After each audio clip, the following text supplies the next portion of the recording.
कि भारत में किसी भी सैन्य लक्ष्य पर हमले का उचित जवाब दिया जाएगा।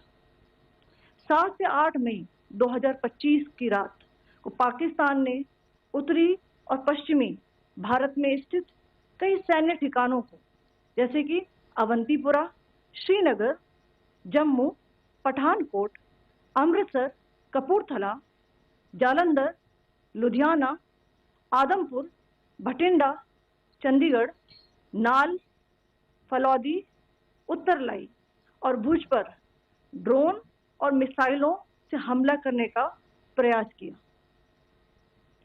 इन हमलों को इंटीग्रेटेड काउंटर यूएस ग्रिड और वायु रक्षा प्रणालियों द्वारा निष्क्रिय कर दिया गया। इन हमलों का मलबा कई स्थानों से बरामद हुआ, जो कि पाकिस्तानी हमलों का प्रमाण है। On the night of 7th May 2025, Pakistan attempted to engage a number of military targets in northern and western India using drones and missiles. These places included Avantipura, Srinagar, Jammu, Pathankot, Amritsar, Kapurthala, Nal, Jalandhar, Ludhiana, Adampur, Bhatinda, Chandigarh, Falodi, Uttarlai and Bhuj.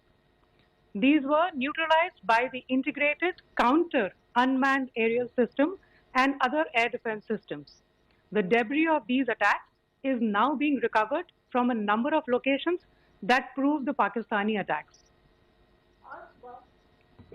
आज सुबह भारतीय सशस्त्र बलों ने पाकिस्तान के कई स्थानों पर वायु रक्षा रडार और प्रणालियों को निशाना बनाया।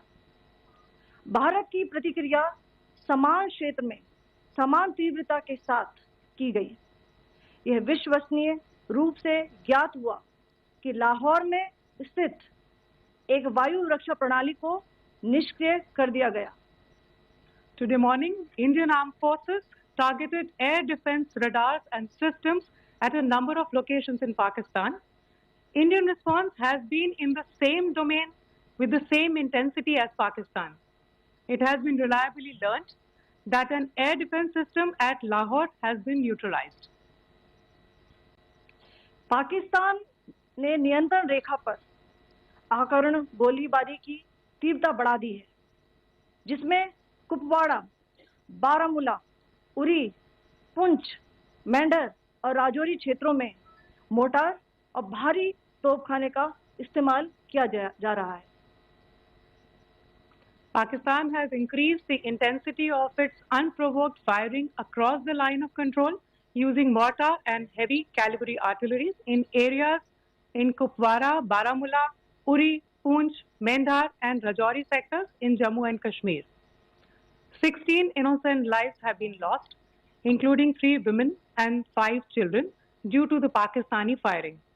Here too, India was compelled to respond to bring mortar and artillery fire from Pakistan to a halt. Indian Armed Forces reiterate their commitment to non-escalation, provided it is respected by the